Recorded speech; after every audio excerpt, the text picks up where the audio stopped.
ओम अज्ञानतिमिरान्धस्य ज्ञानाञ्जनशलाकया चक्षुरुन्मिलितं येन तस्मै श्रीगुरुवे नमः। नमो विष्णुपादाय कृष्णप्रेष्ठाय भूतले श्रीमते भक्तिवेदान्तस्वामिनिति नामिने।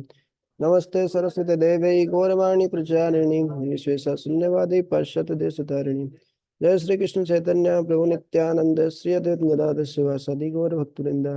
हरे कृष्ण कृष्ण कृष्ण हरे हरे, हरे राम राम राम हरे हरे।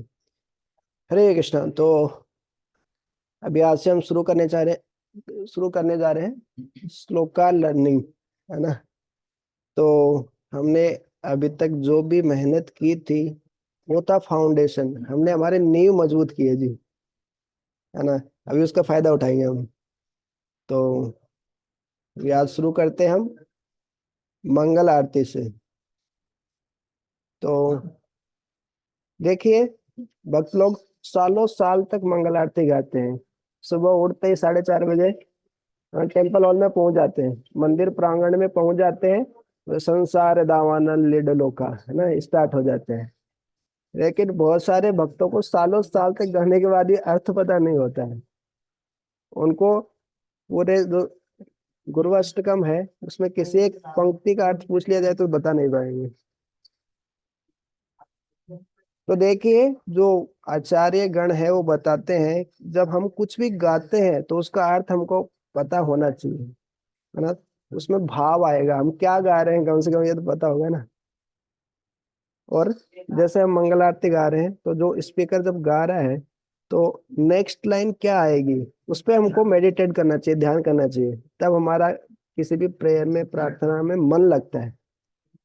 नहीं तो कोई बहुत मैकेनिकल यांत्रिक हो जाता है ना, गा रहे हो गया चलो खत्म करो, ऐसा इस तरीके से। तो देखिए, हम गुरुवाष्टकम से स्टार्ट कर रहे हैं और बहुत ही महत्वपूर्ण है गुरुवाष्टकम, क्योंकि हम प्रतिदिन सुबह गाते ही हैं, ये इस्कॉन के सभी वक्त सुबह सुबह गाते ही हैं। तो देखिए, सबसे पहले तो हम गुरुवाष्टकम को ही ले लेते हैं जी। तो बताइए, सही लिखा हुआ है क्या? व्याकरण का प्रयोग करके बताइए क्या होगा इसका। गुरु प्लस अष्टक।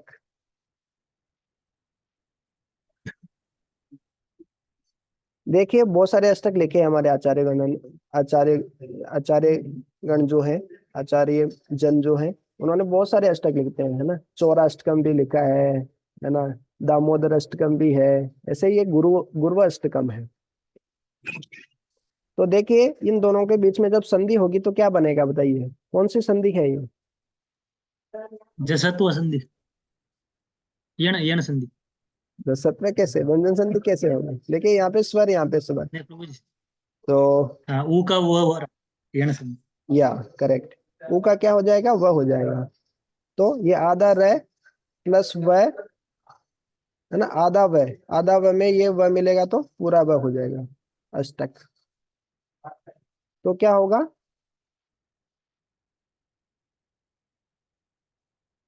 गुरुवाष्टक बनेगा। करेक्ट। तो पहले गलती पकड़ लिया। हमारा काम गलती पकड़ना नहीं है, लेकिन दिख रही है तो पकड़ लिया हमने भाई। फिर आगे चलते हैं। श्रील विश्वनाथ चक्र चक्रवर्ती ठाकुर। देखिए, ये हमारे बहुत ही महान आचार्य हुए हैं, श्रील विश्वनाथ चक्रवर्ती ठाकुर। श्रील प्रभुपाद जी जो भगवत गीता लिखी है वो श्रील विश्वनाथ चक्रवर्ती ठाकुर और बलदेव विद्याभूषण, उनकी जो कमेंट्री है, टिप्पणी है, मुख्यतः पूरा वहीं से लिखा है। किसी एक व्यक्ति ने कमेंट किया था, अरे आपने क्या लिखा है प्रभुपाद जी, पूरा का पूरा तो कॉपी कर दिया आपने विश्वनाथ चक्रवर्ती ठाकुर और बलदेव विद्याभूषण का, आपका क्या श्रेय है इसमें? तो प्रभुपाद जी बोलते हैं, मेरा यही श्रेय है कि मैंने, है ना, परंपरा लाइन से ही सब कुछ लिखा है, कुछ अलग से कुछ नहीं लिखा है। तो हाँ, प्रभुपाद जी ने वही लिखा है, लेकिन कुछ मॉडर्न टर्म्स, है ना, मॉडर्न वर्ड्स को यूज कर लिया ना। रथ की जगह गाड़ी यूज कर लिया, रथ का ड्राइवर, मतलब जो रथ का जो सारथी है, रथी है, उनकी जगह भाई कार का ड्राइवर समझाने के लिए ना, क्यों कार दिखती है आजकल, रथ दिखता नहीं है। इस तरीके से मॉडर्न टर्म्स यूज किए हैं, बाकी पूरी कमेंट्री वहीं से ली है। देखिए, विश्वनाथ चक्रवर्ती ठाकुर के समय ही जो जयपुर के राजा थे ना, शायद शिवाई जय सिंह ना, तो गोविंद देव जी को वृंदावन से लेके आए थे। तो उस समय गौड़ीय वैष्णव के पास में भाष्य सूत्र नहीं था, मतलब कोई मतलब वैष्णव भाष्य नहीं था। देखिए कोई भी सूत्र होता है, फॉर्मूला होता है, देखिए मान लीजिए ये मैथमेटिक्स में है a+b a-b, है ना, तो ये हो गया a² - b²। अब आया कैसे? ऐसे इसको मल्टीप्लाई करेंगे, इसको मल्टीप्लाई, इसको मल्टीप्लाई, ना दो कट जाए, दो कट जाएंगे और दो ही पद, है ना, टर्म्स बचेंगे इस तरीके से। तो इसी तरीके से, है ना, सूत्र रहते हैं बहुत सारे, लेकिन सूत्र वो आया कैसे, उसके लिए भाष्य लिखना पड़ता है। तो ये हमारे वैष्णव जन के पास में नहीं था उस समय तक। तो विश्वनाथ चक्रवर्ती ठाकुर ने अपने शिष्य, है ना, बलदेव विद्याभूषण को बोला था कि आप लिखो।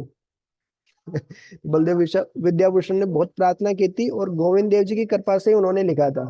तो उस भाष्य का नाम था गोविंद भाष्य। तो एक जो रामानुजी संप्रदाय है, उनके किसी आचार्य ने बोला था कि आपको दोबारा दीक्षा लेनी पड़ेगी, ये वैष्णव संप्रदाय गौड़ी वैष्णव संप्रदाय प्रमाणी नहीं है। तो फिर किस तरीके से उन्होंने गोविंद भाष्य लिखा था। उसी तरह विश्वनाथ चक्रवर्ती ठाकुर द्वारा लिखे गए हैं। और जो भी वैष्णव भजन है, वैष्णव गान है, वो शास्त्रों से अभिन्न है। बस सोचना कि उन्होंने लिखा है तो इतना है, तो शास्त्रों का निचोड़ है, क्रीम है इस तरीके से। तो स्टार्ट करते हैं अपन इसी से।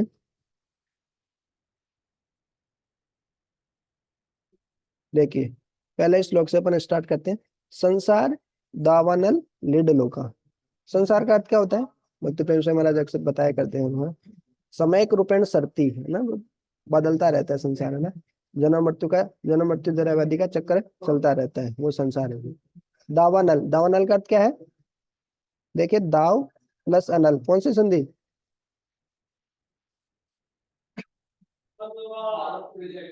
दीर्घ।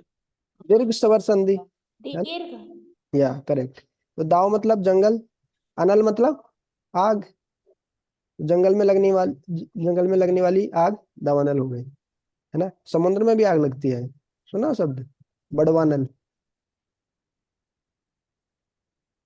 बड़वा धन अनल, ना समुद्र में लगने वाली आग, ना समुद्र में नीचे से बढ़ती है आग, तो वो बड़वानल होती है। तो देखिए संसार दावानल लीड, लीड का अर्थ क्या है? पीड़ित, दिखाई है यहाँ पे, से प्रभावित, इंग्लिश में बोले अफ्लिक्टेड। लोक का मतलब संसार, तो ये संसार क्या है? एक दावानल की तरह है। जंगल में जिस तरीके से आग लग जाती है ना, उसी तरीके से हमारे जीवन में भी आग लगी हुई है? तो हम उससे पीड़ित हैं सब लोग। फिर क्या है?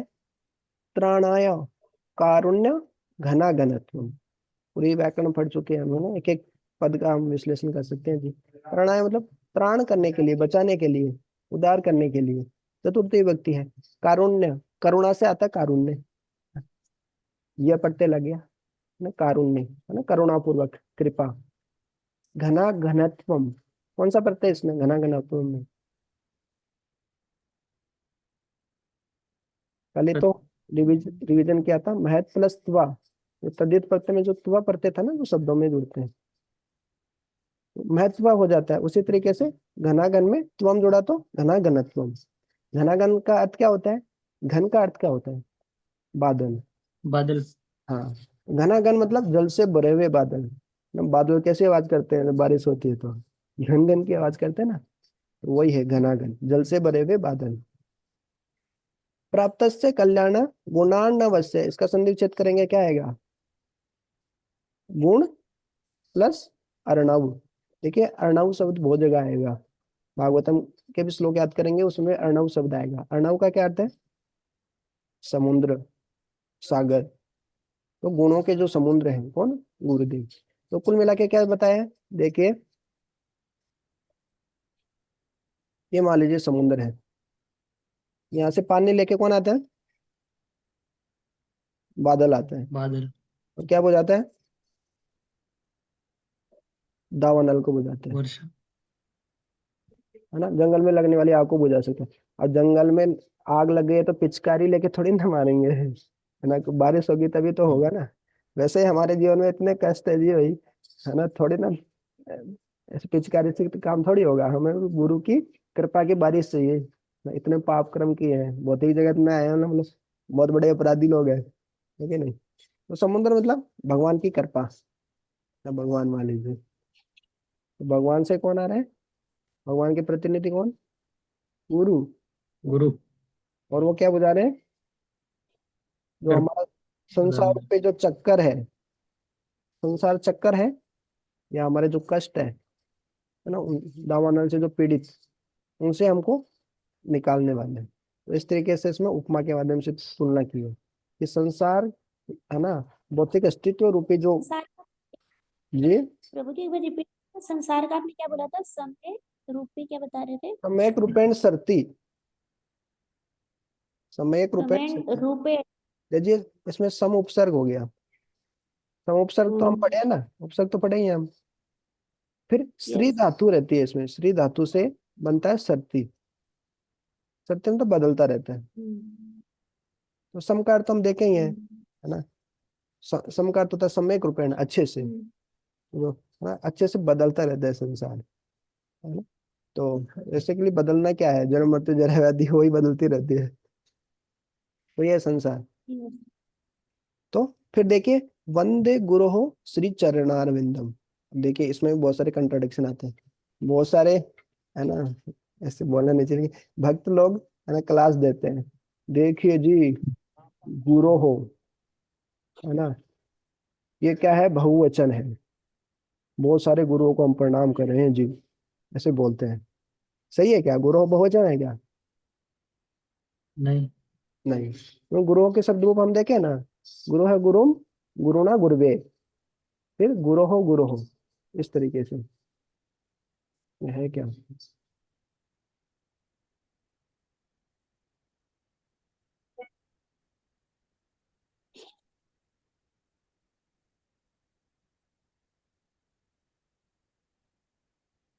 भानु की तरह चलेगा, है ना, जैसे भानु का रूप चल रहा है। तो यहाँ पे जैसे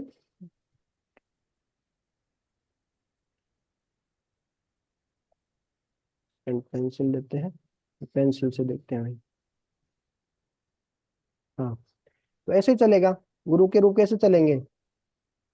गुरु हा, गुरुम, वो एक्चुअली ये वाला है वो, गुरून। गुरून शब्द कहाँ आता है?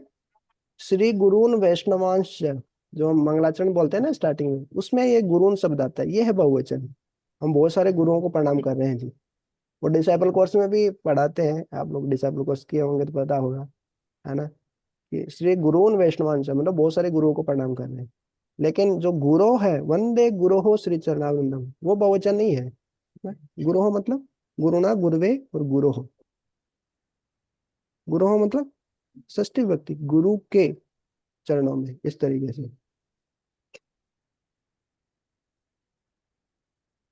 ये गुरु श्री चरणारविंदम। तो देखिए, गुरु तो सब समझ में आ गया, व्याकरण से भी हमने समझ लिया। तो वंदे, वंदे का मतलब समझते हैं? वंदे क्या है? वंदे धातु है, क्रिया है, तो समझ में आ रही है, वंदना करता हूं मैं, यही तो अर्थ हुआ ना। मैं गुरु के श्री चरणों में वंदना करता हूँ। तो वंदे क्या है? ये कौन सा लकार है, कौन सी क्रिया है, कौन सी धातु है, कुछ समझ में आ रहा है? देखिए, दो प्रकार की धातुएं होती हैं, रस्मैपदी और दूसरी आत्मनेपद। आत्मनेपदी। आत्मनेपदी धातुएं किस तरीके से चलती है बताइए? जैसे कि पठती पठत पठन। नहीं नहीं, परस्मैपदी धातु है ये तो, पठती पठता पठंती। आत्मनेपदी धातु इसी इस तरीके से चलती है। सेवते सेवते सेवंते, सेव से सेवथे सेवध्वे, सेवे शिवाबाई शिवामय। तो जो वंदे, वंद धातु है, वंदना करना, वंदना करना धातु भी क्या है? आत्मनेपदी धातु है। तो उसमें वंद उसका रूप कैसे चलते हैं? वंदते, वंदेते, वंदनते, फिर वंद से, वंदे थे, वंद धवे, फिर वंदे। देखिए, प्रथम पुरुष, मध्यम पुरुष, उत्तम पुरुष। उत्तम पुरुष एक वचन, मतलब सह तौते, तवम युवाम यूयम और अहम आम वयम, मैं अहम। वंदना करता हूँ। तो मैं के साथ क्या आएगा, वंदे आएगा ना, तो वंदे भी इस तरीके से आते हैं। ठीक है, इतना डेप्थ में चलेगा, मैं एक एक पद का एनालिसिस कर दे। खाली 9th 10th की हमने ग्रामर पढ़ी, एक एक पद का हम विश्लेषण कर सकते हैं।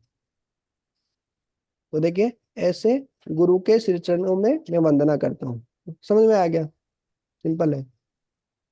अनुवाद पढ़ लीजिए। श्री गुरुदेव कृपा सिंधु से आशीर्वाद प्रदान प्राप्त करते हैं। जिस प्रकार वन में लगी दवाग्नि को शांत करते हुए बादल उस पर जल की वर्षा करते हैं, उसी प्रकार श्री गुरुदेव भौतिक जगत की धधकती अग्नि को शांत करके भौतिक दुखों से पीड़ित जगत का उद्धार करते हैं। शुभ गुणों के सागर से श्री गुरुदेव के चरणों में सादर नमस्कार करता हूँ।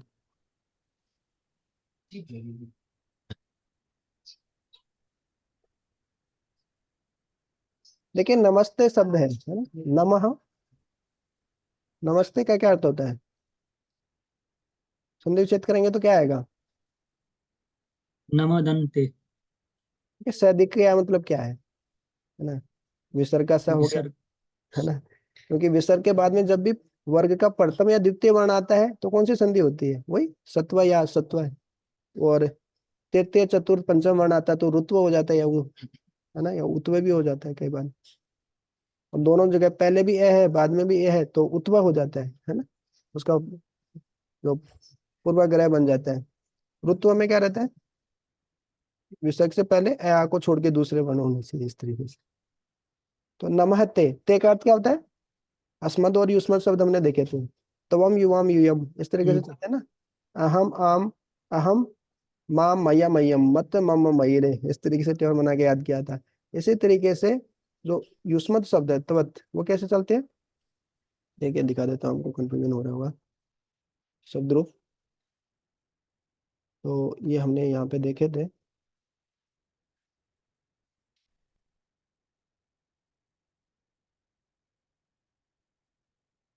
हाँ, ये रहे अस्मद शब्द। तो देखिए, माम मय्यम के साथ में मैं भी आता है ना। मैं भी कई बार आप श्लोकों में देखेंगे। मैं का अर्थ क्या होता है? मेरे लिए, चतुर्थी भक्ति। मया मेरे द्वारा, माँ मतलब मुझको, अहम मतलब मैं, मत मतलब मेरे से, म मतलब मेरा, मई मतलब मुझ में, मई सर्वाणी कर्माणी, मत सनस है, इस तरीके से भगवान बोलते हैं ना। इसी तरीके से युष्मत शब्द होते हैं। त्वम त्वम तव्या तुभ्यम, ठीक है ठीक है। ये यहाँ पे आ गया ते का क्या अर्थ है? ते मतलब तुम्हारे लिए, आपके लिए, तो वही तो है ये ते।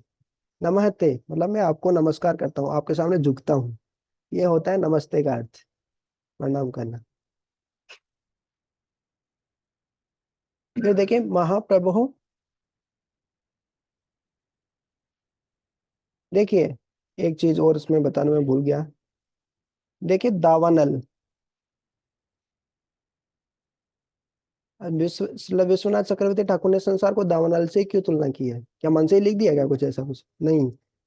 जो आचार्यगण होते हैं वो हमेशा शास्त्रों से लिखते हैं। श्रीमद् भागवतम 5वां स्कंद 14वां अध्याय, क्या नाम है?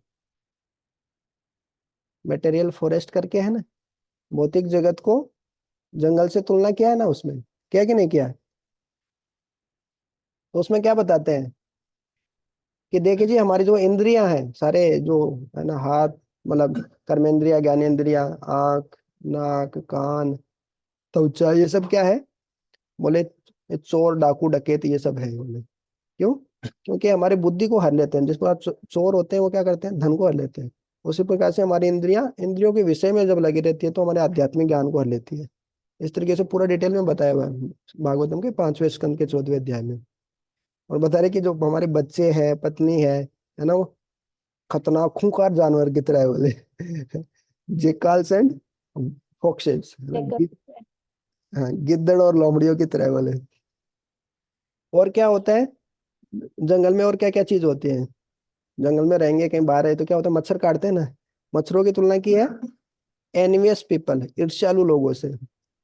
जिस प्रकार से मच्छर काटते रहते हैं, उसी प्रकार से तो ईर्ष्यालु लोग हैं वो भी हमको काटते रहते हैं, है ना। बोले ये व्यक्ति क्यों दुखी है? बोले क्योंकि पड़ोसी सुखी है।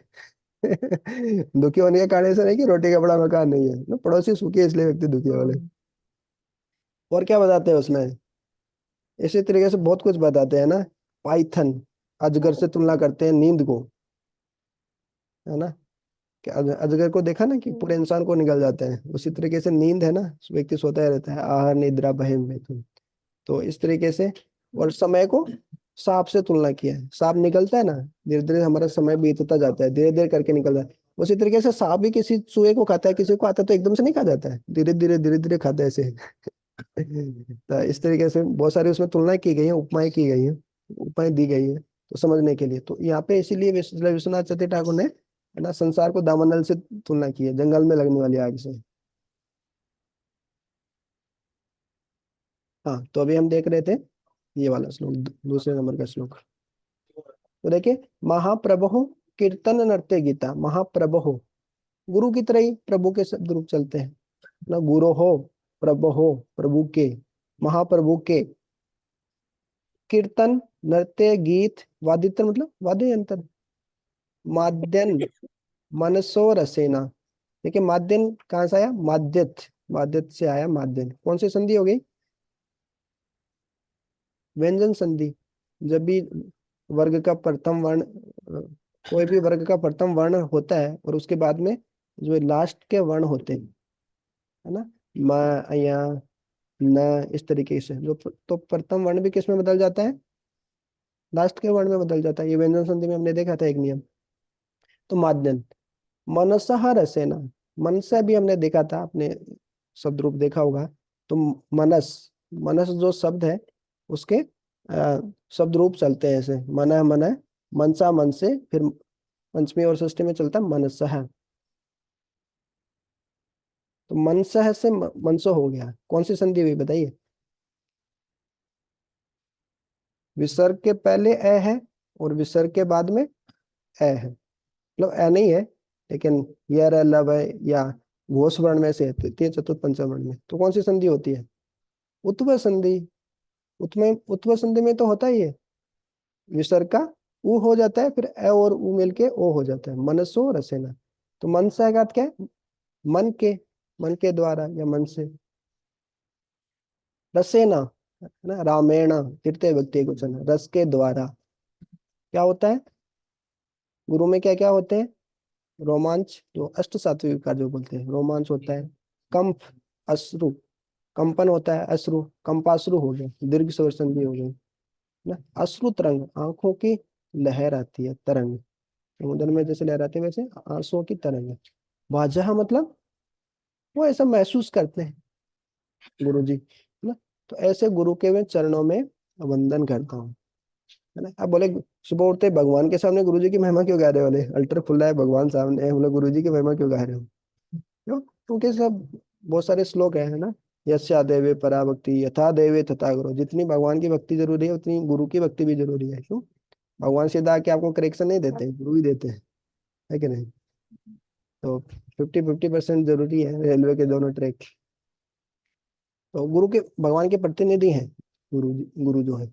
देखिए जो गुरु जी हैं वो कीर्तन करते हुए, नृत्य करते हुए, गाते हुए, वाद्य यंत्र बजाते हुए बहुत ही प्रसन्न होते हैं।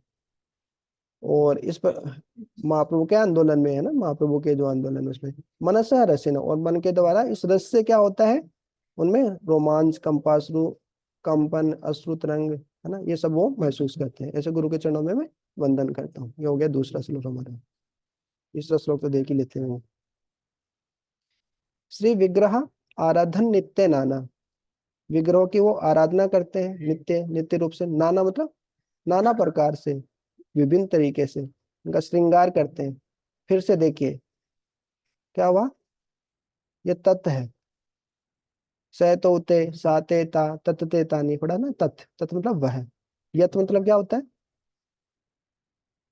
जो या जिनका, तत् मतलब उनका या वह।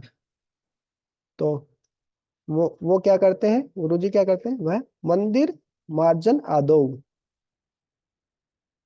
इसका संधि विच्छेद करेंगे तो क्या होगा, कौन सी संधि होगी बताइए, मार्जन धन आदो, दीर्घ स्वर संधि। दीर्घ स्वर संधि। और इसमें क्या है, ये कहाँ से आया, ये हमने पहले भी देखा था ना, भगवत गीता में भी आता है ये आदो शब्द, तस्मात इंद्रियाणी आदो, बोले इंद्रियों को प्रारंभ में ही नियंत्रित कर लो। बोलते हैं ना आदि अंत, आदि मतलब होता है प्रारंभ, अंत होता है अंत। आदि मतलब प्रारंभिक। या आप जैसे बोलते हैं कि हाँ, टमाटर, बैंगन, भिंडी, फिर आदि सब्जी, ऐसे लगा देते ना, आदि सब्जी, इस तरीके से। और भी बहुत कुछ। तो ये आदि का दोनों अर्थ होता है। तो आदि का जो आप सप्तमी विभक्ति एक वचन इसका शब्द रूप देखेंगे, जैसे क्या बोलते, गुरु, गुरु का हो जाता है गुरु, है ना। लेकिन ये इकारांत है, तो जैसे पत्ती का पत्तो ना, तो इस तरीके से इसके भी रूप से मुनि का मुनौ हो जाता है उस तरीके से। तो हो गया आदौ, प्रारंभ में। तो मतलब आदौ यहाँ पे अर्थ है ऐसे बहुत सारी सेवा, आदि से अर्थ है यहाँ पे। तो विग्रहों की सेवा करना, उनका श्रृंगार करना, मंदिर की सफाई करना, और ये करना ही नहीं, भक्तों को नियुंज भी करना, नियुंजतः अपि, खुद भी करना और भक्तों को भी हाँ, मतलब उसमें नियोजित नियोजित करना, नियुंजतः। देखिए, ये जय का जो मैं विसर्ग अनुस्वार जो रहता है, वो देखिए जय के लास्ट में बदल गया है, पर सवर्ण संधि में हमने देखा था। और उसके आगे की संधि में क्या होगा, अपि। कौन सी संधि हुई बताइए, विसर्ग के पहले पूर्व रूप, और विसर्ग के बाद में? पूर्व रूप। पहले उत्वा, पहले उत्वा हुई, है ना। तो क्या हो गया, न्यूनजतो। फिर आगे ए या ओ के बाद में जब आ आता है तो उसका ये अवग्रह चिन्ह हो जाता है, ये आई है ना, उसका उच्चारण नहीं होता बस। न्यूनजतोपि वंदे गुरुहो श्री चरणाविंदम। तो इस तरीके से जो भक्तों को भी नियोजित करते हैं और खुद ये इतने सारे सेवाओं में करते हैं, उनके चरणों में मैं वंदना करता हूँ।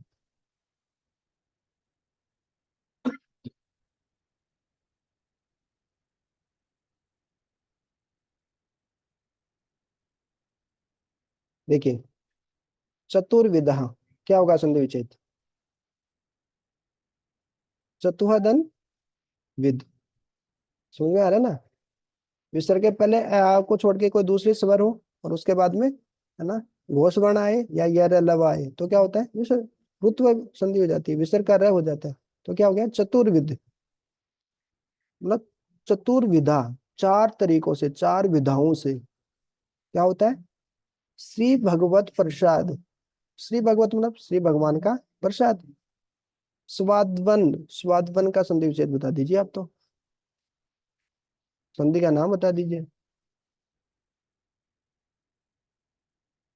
स्वादुधन अन,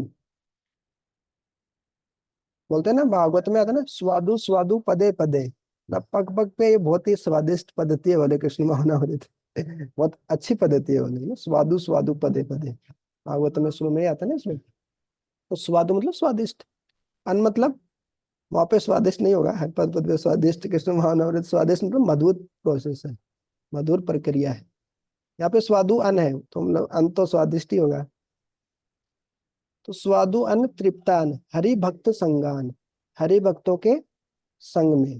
देखिए, रामा रामो रामा रामम रामो रामान भक्त संगान, भक्त संगों को, वैसे तो है ना शब्द। तो देखिए, चार तरीके से भगवान के प्रसाद का, है ना, स्वादु अन्न, तो अन्न है उनका आस्वादन करते हैं, और हरि भक्तों को, हरि भक्तों के संग में भी, मतलब जब हरि भक्तों को, हरि भक्तों के संग को जब वो देखते हैं, तो चार प्रकार से भगवान के प्रसाद का आस्वादन कर रहे हैं, तो क्या होता है, कृत्वा एव। कृत्वा क्या होता है, करके। कौन सा पढ़ते हैं, कत्वा पढ़ते हैं, देखा ना हमने पहले। फिर क्या हो गया, कृत्वा प्लस एव, कौन सी संधि है बताइए,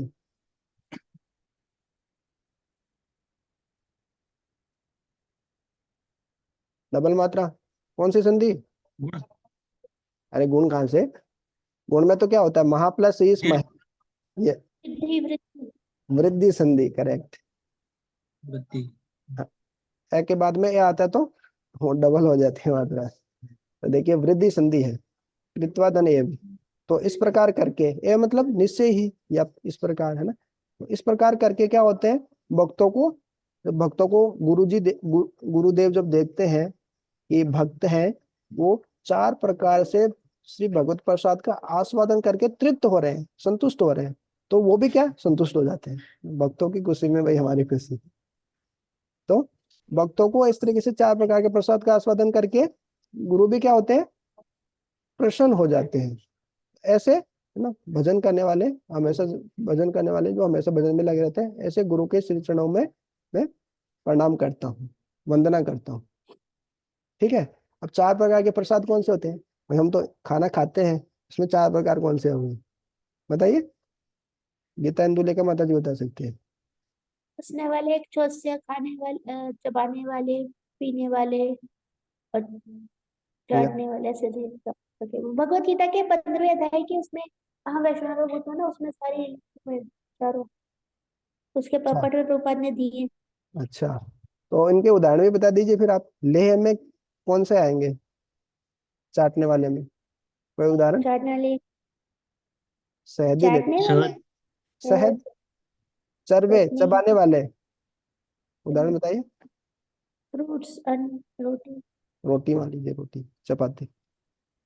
हम्म, पीने वाले, दूध। दूध, दूध दूध, बोलते हैं, दुग्धम संस्कृत में बोलेंगे। चौसे चूसने वाले, गन्ना। गन्ना। करेक्ट, सटीक उदाहरण दिया। तो 4 प्रकार के है ना प्रसाद होते हैं वाले, है ना। नेक्स्ट, श्री राधिका माधवयो अपारा माधुर्य लीला गुण रूप नाम नाम। समझ में आ गया? देखिए, माधवयो, राम है, राम से रामयो, द्वितीय द्वितीय व्यक्ति, मतलब सॉरी, षष्ठी व्यक्ति द्विवचन है, तो यहाँ पे भी द्विवचन हो गया ना। वन, एक तो राधिका हो गई, दूसरे हो गए माधव। तो राधिका और माधव दोनों एक साथ आ गए, तो श्री राधिका माधवयो हो, मतलब श्रीमती राधा रानी और भगवान माधव की संबंध विभक्ति है ना, संबंध कारक। तो क्या होता है का की के, तो राधा रानी और माधव की क्या, अपार, जिसका कोई पार नहीं है, असीमित, क्या, माधुर्य लीला, है ना। माधुर्य मतलब जैसे 5 रस होते हैं, तो माधुर्य रस है उसमें, क्या, लीला गुण रूप नाम नाम, रामम रामो रामान, वैसे नाम नाम, रूप गुण लीला नाम, इन सबको क्या कर रहे हैं, प्रति क्षण, हर एक क्षण आस्वादन, वही दीर्घ स्वर संधि, क्षण आस्वादन, ए प्लस आ मिलके आ हो गया, प्रति क्षणास्वादन, लोलुप से, हट ना, लोलुप का अर्थ होता है वैसे लालची, है ना। बोले कि भौतिक जगत के लिए जब कोई व्यक्ति लोलुप रहता है, स एव साधु सुकृतो मुक्त संगा, है ना। तो वही जो लालच जो भौतिक जगत के लिए होता है, वही आध्यात्मिक क्रियाओं के लिए, भगवान के रूप गुण लीला नाम के लिए जब हमारा वो लालच आ जाता है, तो जो हमको बांधने वाला था जो लालच, वही लालच हमारी मुक्ति का कारण बन जाता है। भागवतम का श्लोक है, हम आगे याद करेंगे। तो वही बता रहे हैं कि जो राधा और माधव की जो अपार माधुर्य गुण रूप, इनका प्रतिक्षण आस्वादन करने के लिए जो लोलुप रहते हैं, ऐसे गुरु के चरणों में मैं प्रणाम करता हूँ। नेक्स्ट, छठवा, निकुंज यूनह। निकुंज मतलब निकुंज, है ना, कुंज गलियां, निकुंज। यूना मतलब युगल, दोनों जोड़े, यूनह। यूनह के विसर्ग के बाद में रह, विसर्ग के पहले अ है, और विसर्ग के बाद में यह लव है या घोषवर्ण हो, तो क्या होता है, उत्व संधि हो जाती है, मतलब विसर्ग का ओ हो जाता है, ऊ होता है, फिर ए प्लस ओ मिलके ओ हो जाता है, तो क्या हो गया, यूनो। निकुंज योनो, प्रति केली सिद्धिये, सिद्धिये मतलब जैसे पत्ते, चतुर्थी विभक्ति एक वचन, है ना। तो निकुंज के जो युगल है राधा कृष्ण, है ना, उनकी जो रति और केली, मतलब रति मतलब प्रेम, केली मतलब लीलाओं में, सिद्धे मतलब उनकी सिद्धि के लिए, उनमें परिपूर्णता लाने के लिए, या का अर्थ क्या होता है, यह यौ ये, है? सहतौते, है ना, सातेता, या ये यह, फिर ततते तानी, फिर इसमें यत ये यानी, देखे थे ना शब्द रूप में हमने सब।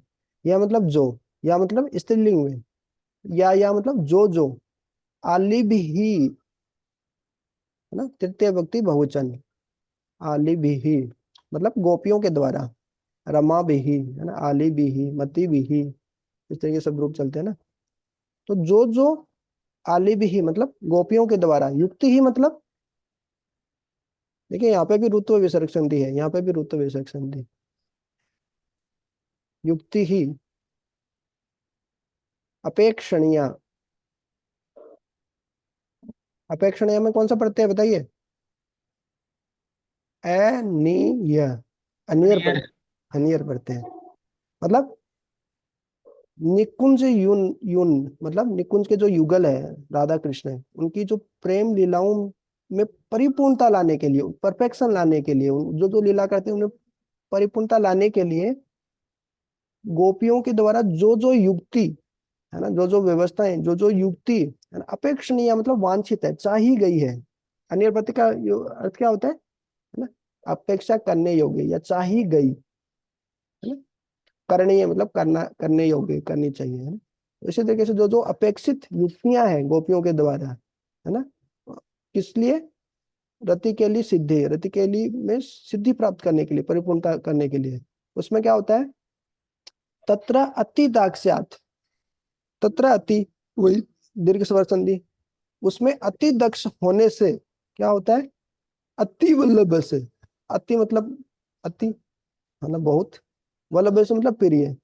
तो जो जो गोपियां, जो राधा और कृष्ण की जो लीलाओं में परिपूर्णता लाने के लिए जो जो युक्तियां करनी चाहिए, है ना, उन युक्तियों में जो हमारे गुरुदेव हैं वो क्या है? अति दक्ष, बहुत ही, है ना, उसमें दक्ष है, एक्सपर्ट है, निपुण है। तो इस कारण वो क्या है? भगवान को बहुत प्रिय है हमारे गुरुदेव। तो ऐसे गुरु के चरणों में मैं वंदना प्रणाम करता हूँ। फिर है बहुत ही इंपॉर्टेंट, साक्षात, है ना, ये संधि होती है एक साथ तो हो जाता है, साक्षात एक साथ आएगा तो वो धरित्वेना, ये ध, द हो जाता है और है का हो जाता है ध, ना, मंदिर में जो बोर्ड पे लगा रहता है, जैसे अपने मंदिर में देखेंगे तो उसमें साक्षात धरित्वेना लिखा है, ऐसा यहाँ तो हरित्वेना लिख दिया, कंफ्यूज नहीं हो। तो ये होता है व्यंजन संधि में, हमने देखा था ना, जैसे तत् प्लस हित क्या हो गया था? तदित, है ना। और क्या होगा? जैसे और कोई उदाहरण ले लीजिए, उत प्लस हरण तो क्या हो जाएगा? तय का द हो उद्धरण जाता है, उद्धरण। और कोई उदाहरण? उत प्लस हार क्या हो जाएगा? दर उधार। द। तो उसी तरीके से क्या हो गया? साक्षात प्लस हरित्वेना क्या हो गया? साक्षात धरित्वेना। तो साक्षात धरित्वेना समस्त शास्त्रे, समस्त शास्त्रों के द्वारा, तृतीय व्यक्ति बहुवचन है ना, रामायण रामाभ्याम रामे ही, तो शास्त्रे ही, है ना। फिर ऋतु विसर्ग संधि हो गई तो यहाँ पे रह गया। तो समस्त शास्त्रों के द्वारा क्या कहा गया है कि साक्षात हरि के समान है, हरित्वा, हरि के समान, हरि का ही गुण है, बोले हरित्व है, वह पढ़ते भी देखा था ना अपने। ये रामायण तृतीय भक्ति तो हरि के समान ही है, सब शास्त्रों का बोलना है कि गुरु है वो भगवान के समान ही है। उगता है मतलब कहा गया है, कत पढ़ते हैं, है ना। और फिर विसर्ग का क्या हो गया? सत्व विसर्ग संधि होके विसर्ग का स हो गया, उगता है मतलब ऐसा कहा गया है, तथा मतलब उसी प्रकार कहा गया है। भावेत एव सद भी, देखिए सद भी शब्द बहुत सारी जगह आता है। सत मतलब क्या होता है? अच्छे लोग, सज्जन लोग। तो सज्जन लोगों के द्वारा ऐसा ही माना गया है, भाव्यते ना। तो सज्जन लोगों के द्वारा ऐसा ही माना गया है, और समस्त शास्त्रों में भी ऐसा ही कहा गया है कि जो गुरु जी हैं वो साक्षात हरि के ही समान है। लेकिन मतलब भगवान नहीं मान लेना भैया हरि को, इसलिए दूसरी लाइन में क्या बोला है? किंतु पर, प्रभु जी सत प्लस, प्रभु जी सत, सत भी कैसे बना? सत प्लस, नहीं नहीं, ये संधि नहीं है। जैसे अच्छा। जैसे रमा का तृतीय भक्ति बहुवचन क्या होता है? रमा भी ही ना, बहुत सारे रमा